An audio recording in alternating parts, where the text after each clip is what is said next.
Hey now, cats, we're back again this week on the Balls from Ellwood show, and I'm going to get right fucking to it because we had such a great time cutting it up last time, Mr. Vito Trigo, Mr. Mike Fink, that we had to do it again. So this week we have some topics, and we're just going to cut it up, see where the shit goes. So first off, we are going to dissect what makes an iconic horror villain. And Vito, since this was your idea, I'd like you to start. What do you think, sir? Well, because I've been thinking about it lately, because you know how everybody's so quick to label greatest, like this is like the new icon. Oh my God. It's so quick to do that lately. And I'm like, whoa, whoa, whoa, come on, let's bring it down a notch. Let's bring it down a notch. You can't just go there immediately, okay? You can't go there. So you got like let's take Freddy. Okay. Freddy is a horror icon for multiple reasons. You know, his appearance, the performance, the music. I mean, he even has the little rhyme. One, One, two, three, he's two, coming Freddy's for coming you. for you. 3, 4, better Better lock your. lock your Like, door. it's saying he's got all that like into him. It's multi-dimensional. There's so much to him, and the fact that also Freddy broke into pulp culture. He broke you don't have to watch a Nightmare on Elm Street movie to know who Freddy is. You don't have to ask the question. People that don't, when you don't have to ask the question, that means it's in there. You can't shake it, baby. It's in there. He did a rap song with Fresh Prince The of Fat Bel-Air. Boys. No, the Fat Boys. It was also the Yeah, Fat Fat Boys. Boys actually. Yeah, Fresh Prince did that, I think, without anybody's permission, I believe. Yeah. All right. I have to Fat say Boy. though, I think the Fresh Prince one's kind of better. Well, no, This the thing- music video, the music video for the Fat Boys is what's up. Yeah, that shit was Oh, awesome. man, One you for down. Nightmare It's on My like Street's this. lame, but I think the song's cooler. But I love the Fat Boys, man. Rest in peace. That's how I say, like, You couldn't see Michael Myers doing a rap video. it would not play, sir. It would not play. It would not play. I'll give you I that. can see him doing interpretive dance though. Just be like this. Would it have turned you off from Halloween, Vito, if that happened? No, because I mean, there's Would it piss you off? Or would you be like, no. I might. Well, I mean, I don't. I mean, it all depends on if because they do joke memes about it because once again, Mike is in the pulp Mhm. culture where he's Yeah. twerking. yeah, If the actual character was actually twerking, then I'd be a little bit like, why you gotta be like that, Mike? Why See, you gotta but be Freddie like could that? do it, and Freddie could do it. They can You know make, what, they though? can make a new Freddie was a movie, comedian. Freddie's and done he a lot. twerks, and Freddie has it's done a allowed. lot. It's allowed. Yeah, man, he We've had a had 976 number. Jeez. Well, we've had Super Freddy. We've had there's so many Don't forget Freddys. the Power Glove. Exactly. Freddy is like multi-dimensional. There's so much you can do with Freddy. So Whatever, much character whatever. I mean, he's in your Yeah. dreams. it, Anything. He could be your Exactly. bed. He could be your pillow. Oh man, Anything.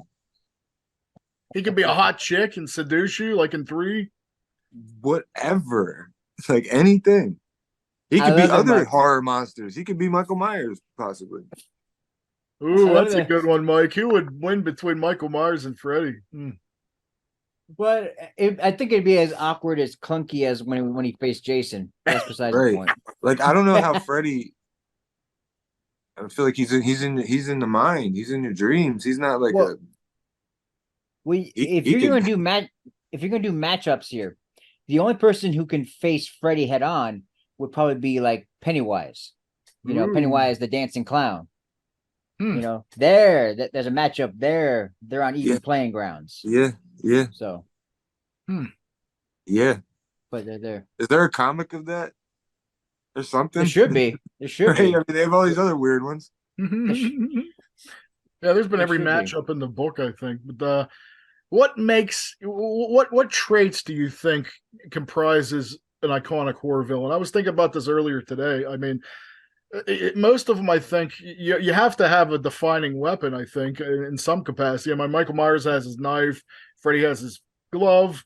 I mean, anyone worth their Machete. salt, like I mean, has that defining weapon. I mean, what do you think? Well, like, like like Jason the Machete, and then Pinhead has the chains with the hooks, And the you layman know, configuration. in that configuration. Yeah, yeah, but that mostly gets people in trouble. It's like, hey, here you go, take your turn. You know, but yeah, weapon is a pretty good. I'm trying to think who else is. I mean, like the fisherman from I Know What You Did Last Summer. Oh He yeah, was the he had a hook. little he had the hook. He's not an icon, but he now That I hook feel is like that hook the, is. that hook is, I mean, I yes. don't know with the guy, but I know that hook. See right there, yeah. Like, Yeah, But see, there you go. That's a good point. That isn't that weapon makes the fucking icon. yeah, well What that's about the thing is like Candyman? it's Candyman with the hook. I mean, he's we got the hand. but depending on how far back you go in horror, it's like you have Universal monsters. Ooh, he beat me No to it. Yeah, weapons, no weapons, no oh, weapons. man, that's a good point because like there's plenty of There's not even movies like that anymore that are just maybe there are. I'm just not well, into no, into no, it. man, But not it's like really. they're actually there's they're trying to do it again. Like the Wolfman, Dracula, yeah, they're trying to bring and them nobody back. really touches that. You have these weird uh different versions that people that we nobody's ever like went full on with the Universal Well, monsters, and I think that would well, be cool. well, you're right though. The first horror icon was Dracula. All way back, even in book form, Dracula was probably the first one. You take it from book to here, he was probably the first one that really like latched on to people's imaginations. Because then you had like the movie Nosferatu, which was basically Dracula, but they couldn't do Dracula, so they did Nosferatu. But you had Dracula, the Wolfman, Frankenstein, But the Mummy. so much still is based off Frankenstein. Like, Well, like, Frankenstein. But he's. I mean that's it's Toxie, but it's so many other characters. The same thing where it's like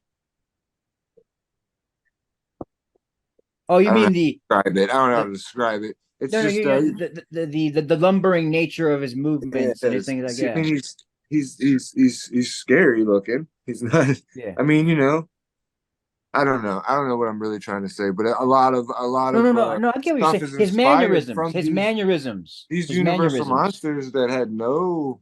Because I was thinking a lot about when you were describing Halloween the last time that we talked. Yeah. The way you were saying Michael Myers is like the film is Michael Myers. He is the music. He is like, and I Yeah. never ever thought of it that way. And it's so true. And stuff like that is it's a lot like these guys, really. Where it Well, was like it was like all just you would just there was just a spooky vibe to these movies. oh yeah. You didn't need Atmosphere is weapons. You didn't everything. need like crazy stuff. Can you Well, imagine Halloween without Carpenter's score? It wouldn't be the same oh movie. yeah. No, because no. Well, to go back to Frankenstein, if you think about Frankenstein, there is elements to that are there's more going on there than what's presented. You Yeah. know, there's the the mob mentality. There's the they're exercising him because he's a monster. There's the classism, like that the rich person can just do this with body parts just for the heck of it because he wants to Yeah. do it. Like, why are you're violating you're digging up graves and taking people's body parts without consent just because there's like so many elements to that where you can really dig into and be like, oh, because there's sometimes the level thing, they think they can do whatever they want, and then it comes back to bite them in the ass. Now I know what it Yeah. feels like Yeah. to be like God.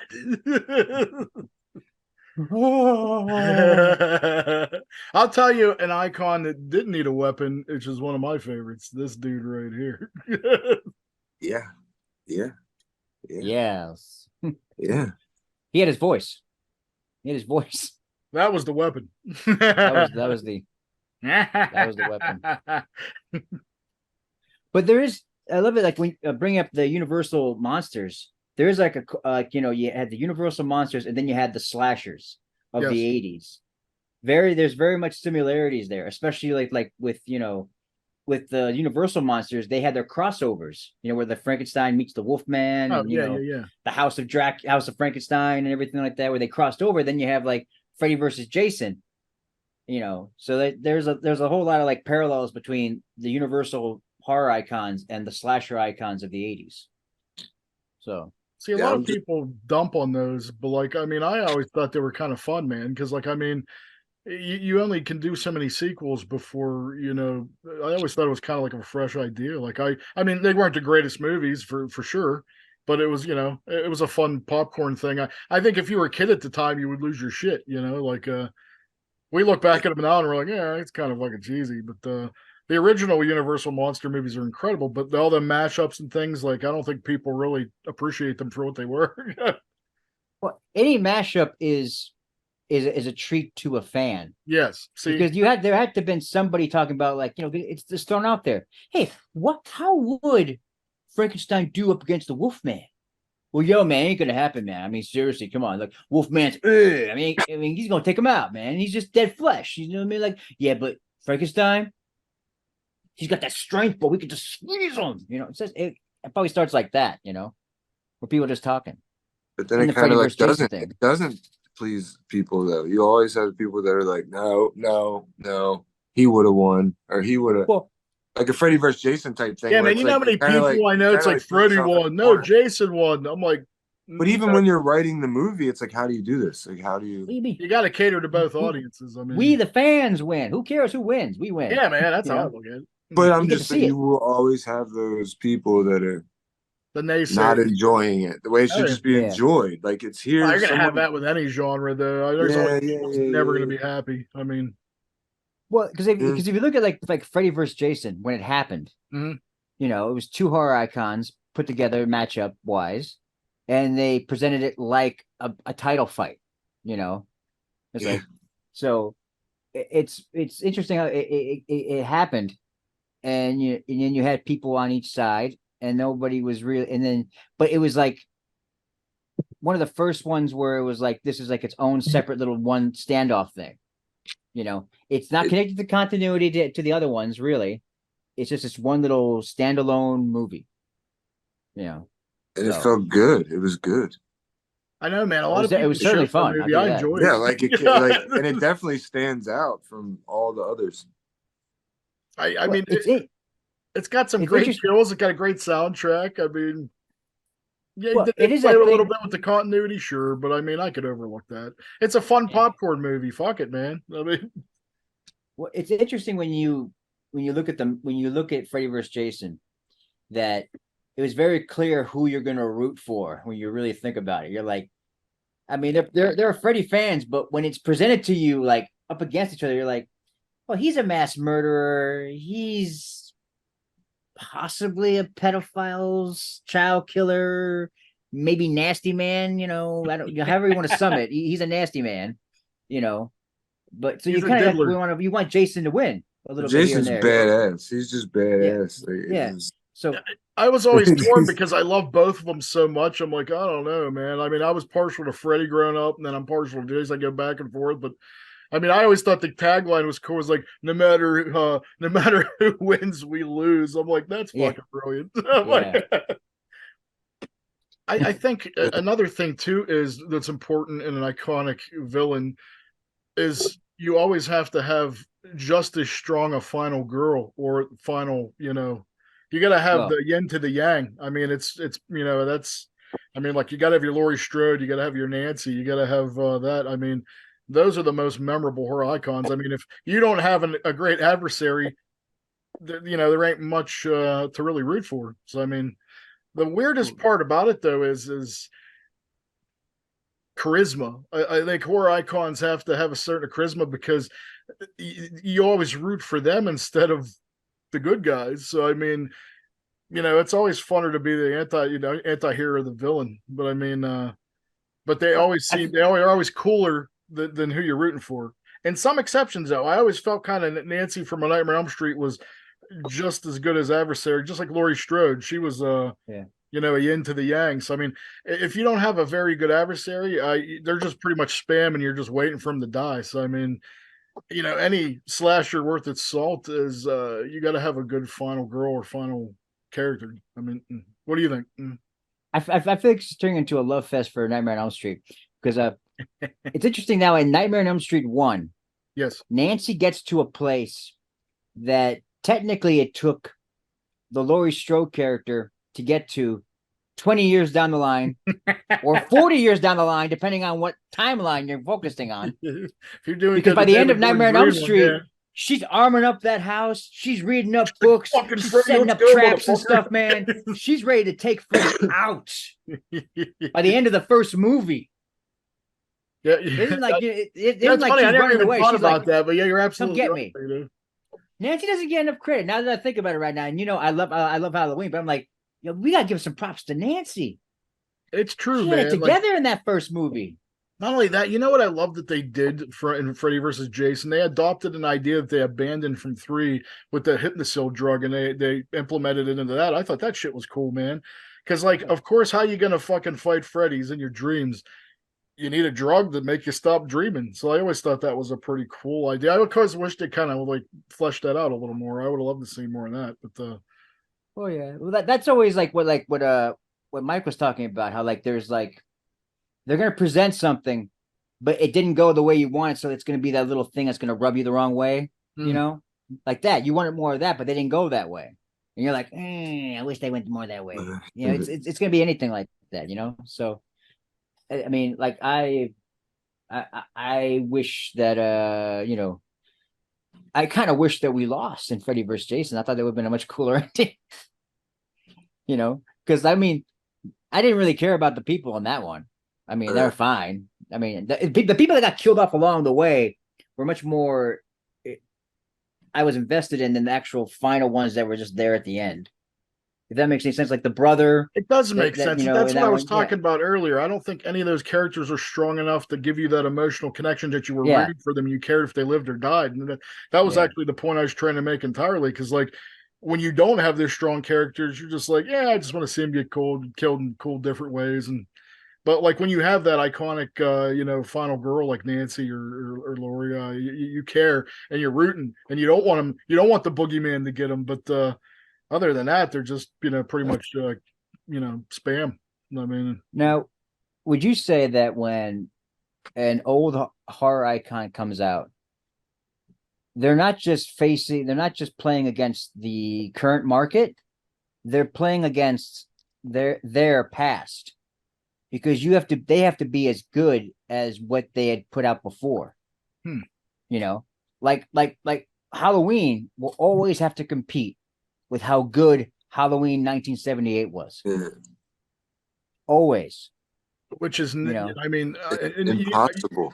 Yeah, that is like trying to get to. It's with all movies. You can't do it. There's something for me anyway. I can't explain it. It's unexplainable. There's just a reason I like Batman '89, and I can't accept much else more than Tim Burton's Batman, even though the last ones sucked. When I was a kid, they didn't suck. When I was a kid, was definitely the best fun things. The Turtles, you go back and watch all this stuff now, and it's like, it's kind of garbage. But yeah, all of it, the cartoons. I know it's a horror thing, but it's the same thing. And I think we just have a feeling. We have a feeling. I guess it's nostalgia or something, but we have a feeling that we're hoping this will bring, and it's not going to bring it. It's not gonna, no matter what they do.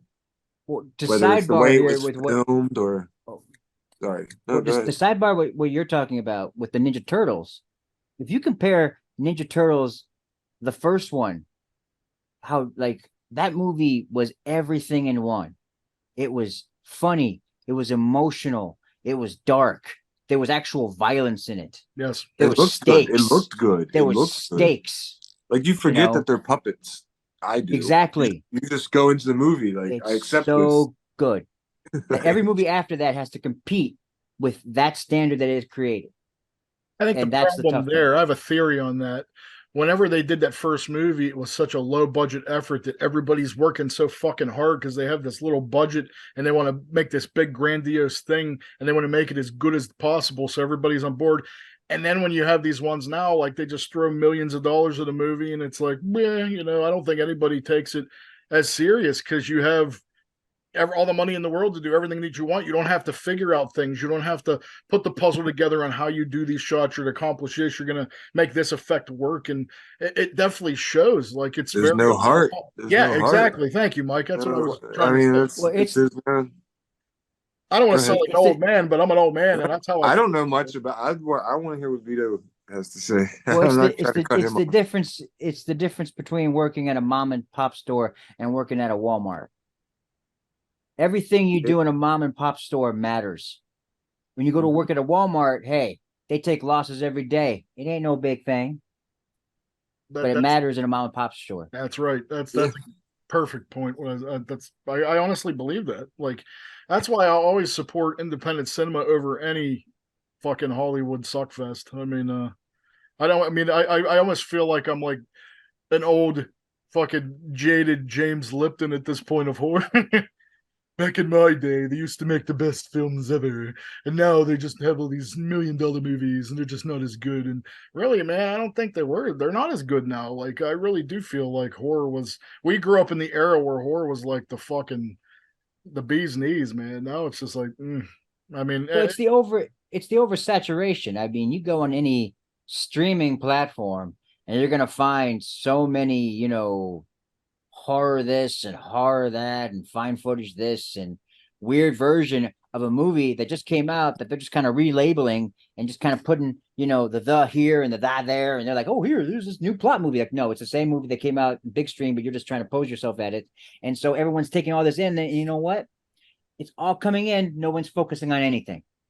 No one's appreciating maybe the diamond in the rut here and there of like, some quality stuff. So later when you're strolling around and you're like, yo, what's this really good movie? When did this come out? 2016? This great movie came out in 2016. Why come I didn't see this? Because all this other bullshit was being thrown in your face. And it becomes diluted. Like you get diluted with all these other. For every diamond in the rough, you have 20 that's just complete shit. So I mean, that's kind of like the excess of the '80s, where like you had the plethora of one hit wonders because everybody was making similar music that you couldn't really grasp onto a certain particular, what was going on. You missed some things here and there, so that this really good band got missed because they all had a similar sound. They were all doing a similar thing, which is why if you take like an '80s song and you put a new spin on it, it's actually kind of fucking depressing, So, but now I have a question for you guys to segue into horror icons of right now. Okay. What people are kind of presenting as horror icons. Okay. Like, let's say Megan. Okay. Would you say Megan's a horror icon right now, or is she trendy? Say she's trendy. Indeed. But like, I didn't see the movie. I didn't see it. But you see her dancing everywhere in these absolutely, little. And I see like parents dressed up as her with their kids, and I see their kids dressed up, and it's like a thing. They're doing a dance. They're doing like it's a thing. It's a thing. It's definitely a thing. But the movie is basically Child's Play light because I assumed it was like. There's no threat because if you are one of the main characters, if you are good, you're okay. You survive. Not to spoil it for you, Mike, but that's the thing. Anybody, only the bad guys get it in Megan. Nobody that you care about is put in danger. So there's no stakes. That was my problem with Megan, was that it was like, oh, these people survived. They should not have survived. Why did they survive? It was like, wait, what's going on? So we get to the third act. I'm like, no, they ain't go. No one's going to be in harm. They're going to be fine. It took the piss out of it, which is why, like we were just talking about before, that horror icons compete with their past. Mm-hmm. If the movie that they start with is not like really good, where do you go? Besides the trendy elements of it, like her doing her little dance kill moves, you're going to keep adding in a dance sequence in every movie, right? That was that that was a TikTok trend like 6 months before the movie even came out. So I mean, Exactly. that was that's a predetermined hit, and it hasn't even showed one frame of film yet. I mean, I'm not gonna lie, I did enjoy Megan, but I don't think I think it's very I overrated. enjoyed it. I enjoyed it. I I just didn't enjoyed get it, the but buzz. it's very overrated. I mean, I think there's way other things that are far more deserving. I mean, let me ask you this: do you give a low budget films a different pass than you would from say like iconic ongoing series that are actually more of a high caliber budget? What you mean, like Fast and the Furious and shit like that? No. I mean like horror franchises that Oh, started out in a small capacity, but as they went on, they became like this big corporate thing, like Scream, for instance. well. Here's the dealio. I mean, as those movies progressed, they grew and they changed a bit. They developed with situation with what was going on currently and what was presented to them. Like the Scream franchise is like, I don't think there's a bad movie in the Scream franchise. Though I do put some movies down below. Hmm. Like, let's say like Scream 3 is at the bottom. Mm. But I can watch it again and again, and I get amusement out of it because it's actually it's the adventures of Gale and Dewey with special guest Neil Prescott. Sidney Prescott. That's what it is. I mean, come on, it's like like the Wolfman met Abbott and Costello, or things like that. It was basically Gale Weathers meets Jay and Silent Bob. It was like his little bit. They didn't meet Ghostface, but they met Gale. So there's a little bit of that little like for a second. So it was that movie of the bunch.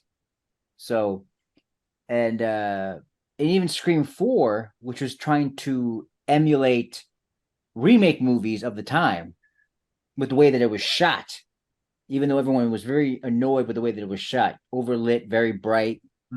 They're like, oh my god, what are you doing here? Trying to emulate the remakes that were going on at the time that Scream 4 was being made. So it changes with the times. It adapts, but that's all about who's at the creative head. Now, if you take like Halloween, which had many different creative heads, and they went many directions, but they kept it kind of baseline. They didn't go too kooky. I mean, freaking Jason went to space, and Pinhead went to space. So did the Leprechaun. Leprechaun went to the hood. And Freddy did not. Freddy did not. Yeah, Freddy's the only one that I think hasn't been to space yet. And he's the Well, craziest.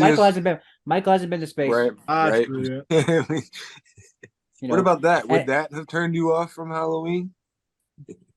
Why do you have hate with Halloween? Arden? If Michael Myers went to space? I don't know, man. I'd have to see it because you know what?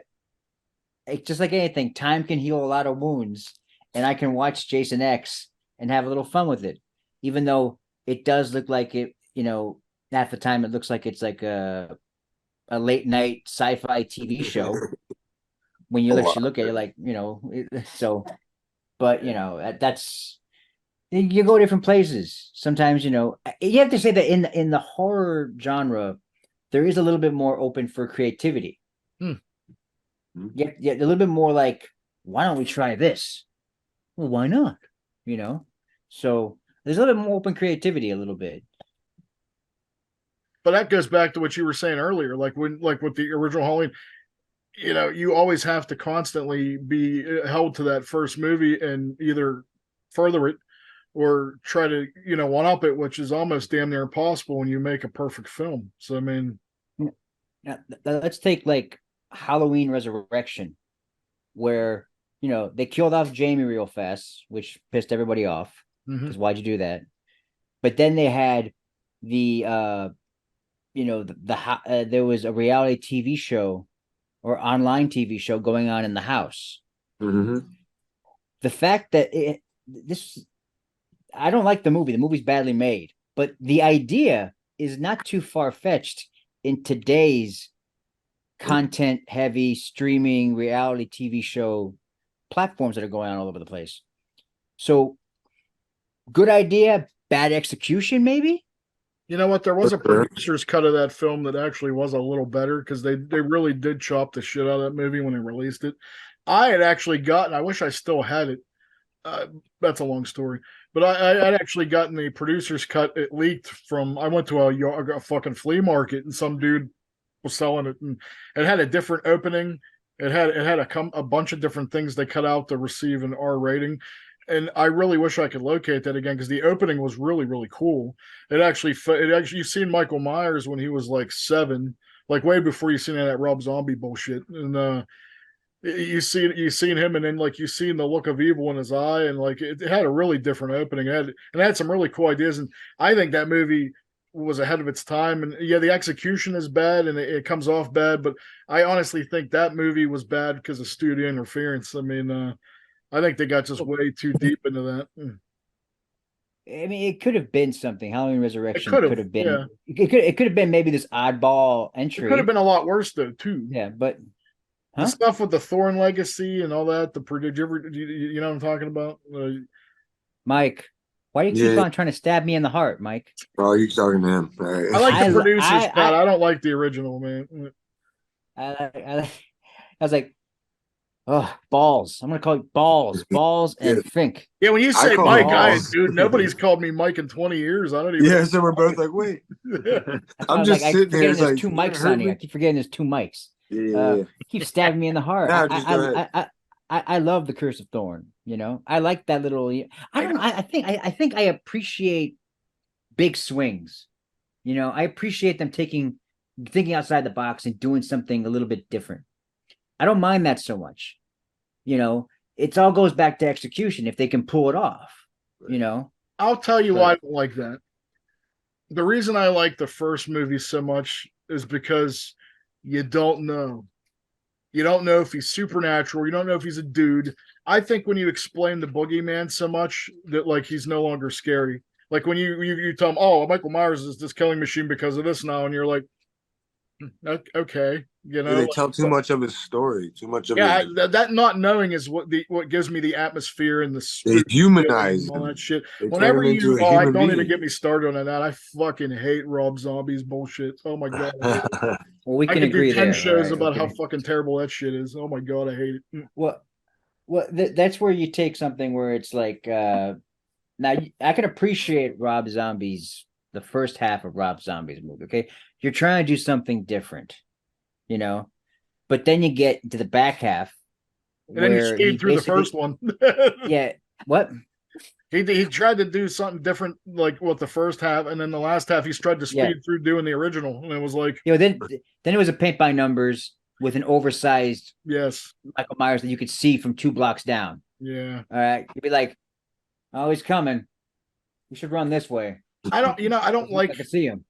Much like every movie he does too, he has to make every character white trash and fucking, they gotta fucking say the F word and a zillion times, and I'm just like, Laurie Strode that was was never a bit that much. character. Like, if you want to make every other character in that movie that character, that's fine, but like, I get you're trying to do something different and differentiate yourself from the original, but that's what made the original so good. Like, I mean, you gave a fuck about Laurie Strode. I didn't give a shit if she got killed in the Rob Zombie one at all. She was so annoying, I couldn't wait till he fucking killed her. So I was like, yeah, I don't know, man. Yo, balls. What if this is what happened?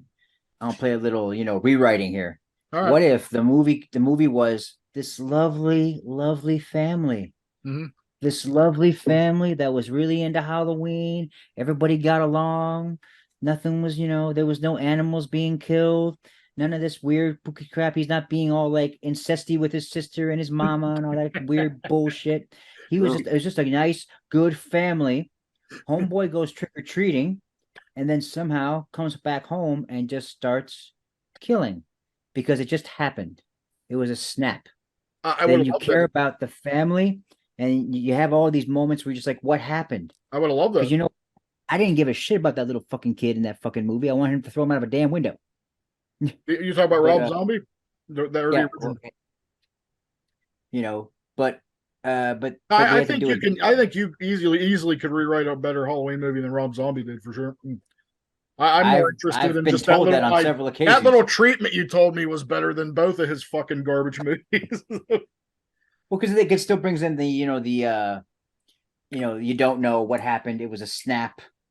What It else I was hate too? The second one he did. There's nothing I hate more in horror movies, and it's like it's a trope that I hate. Wherever they did the fucking what 20, 15, 20 minute opening, and then it's a dream, and then that's just like Rob Zombie saying to me, "Got your money, fucker, right here." Then this I is the feel I really feel shitty movie I, we're gonna watch now. I feel like you could defend Rob Zombie for the first one, but the second one, it was like great cinematography. There was some nice imagery, but it was definitely hey guys, you gave me so much bullshit for what I did last time. I'm gonna make you hate the shit out of this. That's exactly what it was. That was the biggest got your money fucker movie I ever seen. That's when people hate on Halloween Ends, I'm like, you hate it more than Rob Zombie's Halloween 2? I Come don't. on. I think I So probably still hate Rob Zombies more, and I didn't really enjoy Halloween Ends. well, I loved all those movies, but as I've told you I think before, the first two were really I fucking appreciate good solid, swings. man. The first two I Well, thought were really solid, which I never could understand why people gave those so much shit because it gave me everything I wanted to fucking see, man. I thought the first two were really good, and I don't know. The well, third one just I almost feel like the third one he was trying so hard, to make he wasn't worried about giving people what they wanted, the ending they wanted. He was more worried about, like you said, doing something different that it kind of got lost in translation. I mean, I'm well, interested to see what he's going to do with The Exorcist. I mean, I still am a fan of the dude. So I'm not. That's where we differ. Even though I love and appreciate Halloween Ends, I don't want to see The Exorcist. hmm. Not yet. Not I don't want to go there right away. I want to wait a little bit. But the weird thing about Halloween Ends is that I felt like it was the fourth movie in this new franchise, in this new series. How so? I feel like this should have been the fourth movie. I feel like there should have been a third movie where there was like a standoff, like a Hmm. legitimate standoff between, that it was Lori and Michael, and that this was the fallout. Yeah, This one would have been like the I aftermath, probably would have and accepted a then lot more if that was the case because and it. then end with him becoming Michael Myers, because it's not Yeah, so much Corey Cunningham becoming Michael Myers, that it's him taking on the mantle of Michael, because Michael is the shape. yes, He's the shape of evil. yes, So he's taking on the shape of evil. He's changing his shape, so to yeah. speak. Which that's I could Eyes are totally becoming accept that. darker. That's what I'm saying. Again, Like, it should have been the fourth movie. again, dude, you could have that treatment was better than the fucking movie. I almost feel like you're not utilizing your talents, man. You need to be the one that writing these fucking movies because, you know Well, what, dude? Here's my I biggest got problem. dyslexia, so I have a hard time writing, and writing for Everyone's me contention with is an arduous. Halloween Ends was everybody since the first movie wanted to see that final fucking battle between Laurie Strode and him, and you seen it in the trailer. It was fucking 3 minutes long. That was Well, it. Like really, all these fucking movies, all this time, and that's what that. It wasn't Halloween Ends. It was Halloween fucking barely ended. Like I mean, and it was like well, an after school special for like an hour and a half, dude. I'm like, well, it's well, supposed to be the final confrontation between Michael Myers and Laurie Strode, and we're watching a romance between these two fucking morons. Really, Yeah, yeah. like I'm like, God, I can't. Really, I mean, I thought the I opening like was it. interesting. I thought that was cool, and then I it like was a it. quick train to fucking Horribleville after that. I liked it. I mean, like I said, I like swings, and I'm a sucker for horror love stories. I like horror love stories. I'm a sucker. What can I say? If it would have I'm happened in a, any other movie but that, I'd been probably a little more forgiving. But I'm like, fuck, man, ain't nobody buying tickets for that. Like, I'm well, I mean, that's the thing, is like it was a swing. It was something a little bit different, and I liked the idea of that evil is infectious, and that yeah, I do like you know that. I am a sucker for that kind of that premise. I like that that. because in my mind, and this is just my head and my overthinking mind, I had it in my head that Michael went trick or treating one night, or he was out and about, maybe not even trick or treating. He was out and about, and he encountered a man, and this man looked in his eyes, put his hands on him, and infected him. Mm. And then he started doing the looking out the window and doing he was like slowly descending more and more into the The madness. evil void and going farther and farther. And then Halloween came and he decided to play. And that's why you get the whole like Mikey Myers is setting people up. He's like pulling pranks on people the whole time because, like they said in Halloween Kills, he's the body of a man with like the mind of a 6-year-old, or like something like that, where he's like a 6-year-old trapped in a man's body with the mind of an animal. He's going to these things that he's stuck with and they're warped, which is why he keeps playing pranks. Michael's a freaking prankster. He's just like, hey, look, I this guy swing. Oh, I scared you. His body's right here. He's scaring people. So the fact that he was maybe touched and then he's infected and then he infects Corey, because he's, dying in that damn hole. But that's what I'm saying. I always thought of that was me filling in the blanks that the writers were not giving us, which is something that I tend to do, which is why sometimes when I watch something, I'm like, I don't think we're watching the same movie because I'm doing rewrites in my head.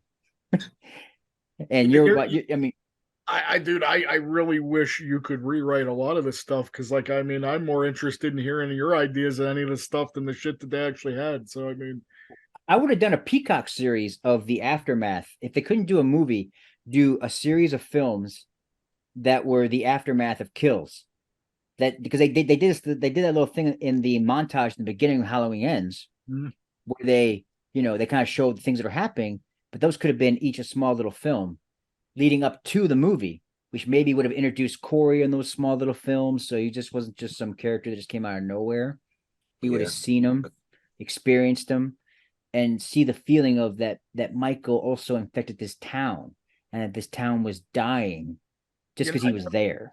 That's a good point, man. I never really caught it, or maybe I didn't really process it until you brought it up. I almost think maybe my biggest problem with that is you didn't have, it didn't seem like it just seemed like they just threw that dude right at you. Like you didn't have that character development. You didn't have any of that stuff. Had they kind of smooth you into it a little bit, I probably would have been a little less critical. But I mean, I don't know, man. I think your idea sounds way cooler. I mean, the execution was poor, I think. I mean, but I like that dude though. I mean, I give him credit for he knew what people wanted, and he was just like, nope. Yeah, I mean, that takes balls. I'll give you that. I mean, I'm just like, I mean, I would have I would have written scenes where Lindsay, the girl from the first movie, and that was in Kills, mourning over Tommy Doyle, just like a little scene here and there, just something. Add little details like that. Where it would have been nice for the fans to see it. Yeah. It would have given grief.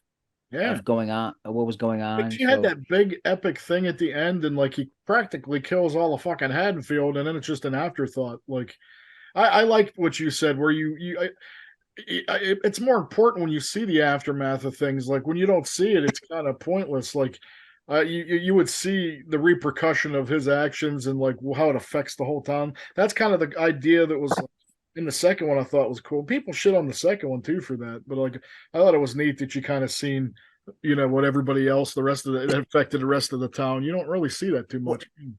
Well, it showed that even though maybe sometimes things look better than they actually are, there's still that old wound that can be reopened. And it got reopened when Michael came back and he started killing people. People started going crazy because they're like, no, the trauma of the fear that happened that night, it can never really leave you. So and that was that's what I thought was explored in Kills, where like I know that was what I like so much about that one. Like people shit on that too, man, and I thought that was pretty awesome. I mean, everyone gets all butthurt about that scene where they think the dude is Michael Myers and he jumps out the window. I'm like, I thought it was fine. Like I don't know. All I gotta say is one word, actually two. Is it 2 words? Woodstock '99. Yeah, dude, that's a good fucking. People together can do really stupid things when a mass of people are all together behind a stupid idea. Exactly, dude, because everyone was saying, oh, that's unbelievable. It is not, dude. Mob rule could fucking happen in a split second People do a lot of stupid People stuff. do stupid shit like on the stop of a dime. So I think that's a pretty believable concept. I mean, I'm a fan of one. I own both of those. I'll probably broke them out here in Halloween. Oh, let me ask you. So what well, I've never asked Mike either. Like you told me, obviously your favorite horror movie is Halloween. What's Mike Fink's favorite horror movie? Man. Uh, horror movie. I like the Friday the 13th. I like Friday the 13th. I would say Jason. Hmm. Probably. I like Jason. Um, I thought my it'd be Freddy. favorite Freddy? No, it's not Freddy. I was terrified of Freddy when I seriously was. Like it would be on TV. I would literally bury my head in the couch. I didn't want anything to do with Freddy. But I liked Freddy. Like my aunt had a Freddy doll. I always wanted to have this doll. I bought one when I grew up. It's because my aunt had this Freddy doll. So I think I don't know. I was a fan of it, but I was afraid of him. Jason I could watch. I don't know why. There was a There was Freddy I couldn't. There was one thing that bothered me when I was a kid, and it wasn't Freddie and Jason. I always rooted for those guys. I loved them. But even to this day, it kind of weirds me out. And I have a buddy named Sean Clark, and he actually owns it now. And I don't even know if I could ever have it in my house because it still probably freaks me out some element. That fucking clown from the original Poltergeist, like, fucking terrified me when I was a kid, man. Yeah, Like, I would shit my fucking pants when I was a kid. And I see it now, and I'm just like, yeah, it still kind of bothers me. Wait, what? You What? I remember? missed it. You remember Poltergeist? Oh yeah, that shit. Clown. That fucking clown dude. When I was a kid, it fucking terrified me. Like that scene would make me shit my pants. Like I mean, and then I see it now, and I'm like, it still kind of fucking bothers me on some element. I don't know what it is, but did you guys ever watch that show called Cursed Films? No. I don't think so. It's fucking awesome, man. Like it's right up. Both of you would love it. It's on Shutter, and they'll take one movie that people like have rumored that's cursed, and then they'll try to debunk it or prove it that maybe it perhaps was.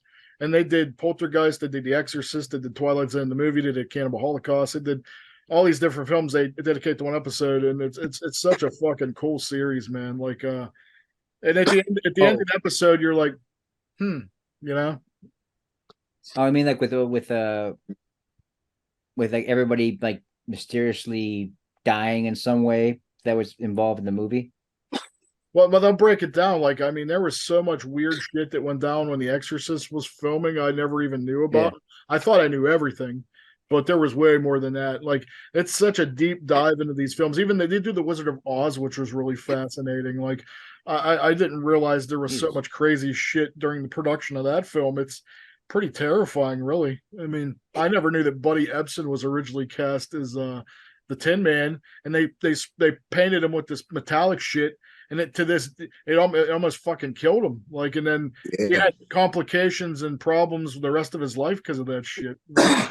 It's such an interesting show. Like, it's like, dude, it's like crack. I can't get enough of it. It's like, I've heard that one though.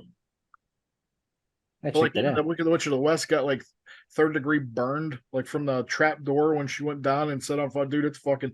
They go such down the wormhole. I'm like, wow, whoever does this show should have got a fucking Emmy for sure. I love it. That's all I'm trying to say. Yeah. Oh, and Matt Troma was on one episode, which was awesome. Was it the Twilight episode? No, I think the first. Trying to think what episode they were in. It was in the first season. I can't remember, but they did the last half of the episode had Lloyd in it, and it was Shakespeare shitstorm. Oh, I got a question. No. What do you feel is a franchise that came on strong that should now probably have ended a long time ago? Franchise came on.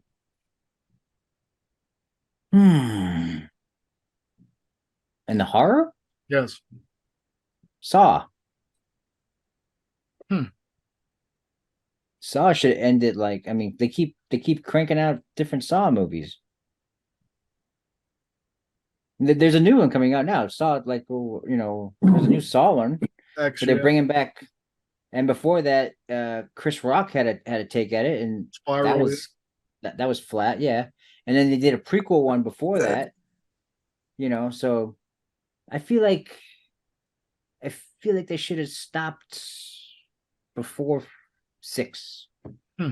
I think it's like 10 now or I something. didn't even know there was that many. Yeah, Exactly. I lost That's what I'm track saying. a long time next ago. weekend. So yeah, Yeah. I'm No, gonna have, if it's like what I was saying before, it's like if you're looking for meaningful long storytelling, don't kill off valuable characters. And Saw did that. Saw killed off characters in the first like 5 films. They killed off characters that could have helped carry the story, that they killed off for shock value, that you got invested in. Even killing the main character, Jigsaw, they killed him in like the 3rd one. And then kept shoehorning ways of figuring out, like, this is actually here that happened there and over here and over there, and you're over here and you're over there. And it's like, wait a second, where are we? This is more confusing than the Halloween timelines. this one I believe is supposed to take place between 1 and 2 now. So I mean, they're going back to the well. Exactly. They keep doing stuff like that too. Everybody keeps doing stuff like that. Exactly. I think Final Destination did it best, where it was like the last movie like dovetailed into the first one, I believe, and Yeah, it that was kind of surprised cool. you. I like that. Yeah. I'm a fan of Yeah. that series. I like that series. Yeah, but it surprised you. They weren't doing it every 10 seconds like they did in the Saw series. So you're like, I wonder what timeline we're looking at right now. Before, after, during. Oh my God, everyone's really looks. It's supposed to be. It's supposed to be like 5 years earlier, but it's obviously 5 years later from the look at their face. Am I So the it's only one that feels like the second movie could almost kind of be a trauma movie? Maybe.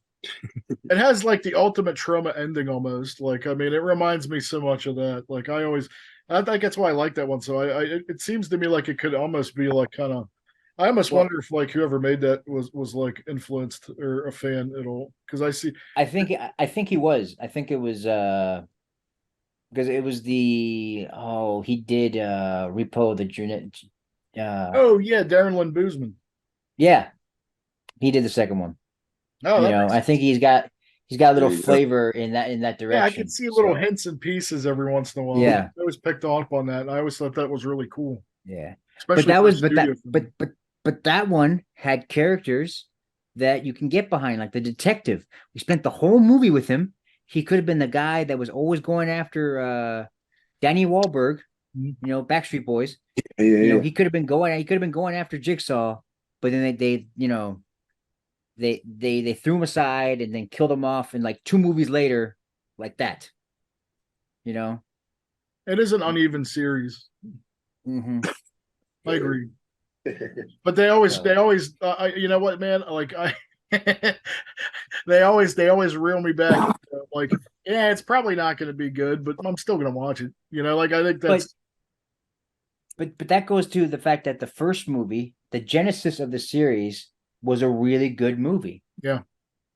And you always go back to Giallo in it. There was bits of noir and detective stuff. It was as a horror movie mixed with so many other great elements. I think that's what made such a good film. And they tried to emulate that again and again. It just never worked. Well, that's the thing that I think the horror fans are a very forgiving bunch. I agree. We'll be very angry about something. We'll get very mad and throw our fists in the air and want to light somebody on fire. But once the new movie comes out, we're there. We're like, let's give it a shot. Yeah, if we don't go to the movie theater, that's why they keep making this shit. I guess it's our fault. Video or streaming. We just like to talk and complain about things. That gives us a reason to bitch. Yeah, because it's something to do until the movie comes out. Yeah. Well, they're not showing us trailers yet or anything. I feel Children of the Corn is mine because that shit should have ended a long fucking time ago. Saw's a good one. That is a good one. Saw's a good one. Well, I know I haven't heard of the last 5. well, that's the thing is like going back to like the icons thing. Children of the Corn is like it's appreciated in the horror genre, for the first few films, Mm-hmm. but then it kind of like faded away. Like Puppet Master. There's like 12 of them. There's tons of them. Yeah, but I Very enjoy weird. watching those little puppets. So I don't know. I I've met always, Children of the Corn. Oh, If you count remakes and reboots and sequels, there's probably at least 12. I mean, you could make a case for Texas Chainsaw Massacre. that's almost what I said at first. But Yeah, I mean, you I can make a enjoy- case for it. You can How make do a you case feel for that it. about last the one. That remake? last one was the remake. Yeah. I did watch that, and I didn't.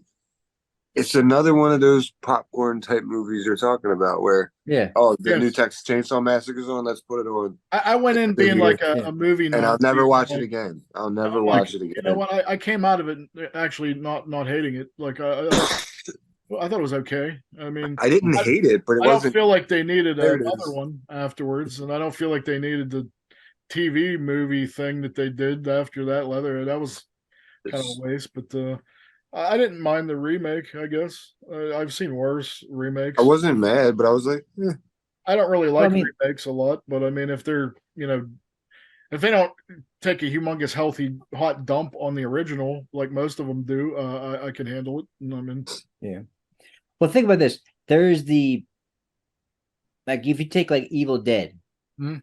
your favorite movie, Evil that is Dead, my favorite of all time. Yes, Evil Dead 1 and Evil Dead 2 are very different movies. yes. Two's You almost a can't, retelling of the first one yeah, with some so slapstick elements. I didn't even know that they were two different movies till later on when I was older. I could see why you would not feel that way. I mean, they're Yes. practically a retelling of the first one. Yeah. well, that's why it's like, and then you got like Texas Chainsaw Massacre and then Texas Chainsaw Massacre 2 are very different feelings. Those two movies have different feelings to them. Mhm. Because you can't touch what was done before. So you do something different. They both Yeah. work though. Like I feel like I think they both work for what they are. I enjoy both of them. So I mean, Yeah. I think Dennis Hopper So- has a lot to do with it too, though. I mean, Hey. he's the fucking man. I mean, Well, that's what I'm saying. Like with these new horror icons, they need to figure out because they can't keep doing the same thing. Because the other ones they couldn't keep doing the same thing because like I said before, big swing plot lines or going into space. Mhm. You got to do something to keep things interesting. Mhm. So, will they be willing to adapt and change? Because even though Terrifier's 2 more movies or 3 more movies and it's out. Two. Even though, but the next one, if the next one is just the same that happened before, are they gonna take a big swing in that last one, or are they just gonna do it and then call it quits? That's a good question. Exactly, because if you take like Nightmare on Elm Street Mhm. 1 to 4, the series changes. Yes, Freddy goes from being a child killer the to comedian. being this pop culture icon that's everywhere. Yeah, That's kids' scaring lunchboxes. it's scaring little Mike over here when he's a kid being a punk. Yeah, terrifying. Yeah. When I'm older, he's like the goofiest of the. Yeah. He's the silliest, and I still think he's pretty terrifying in the first movie, and then Mhm.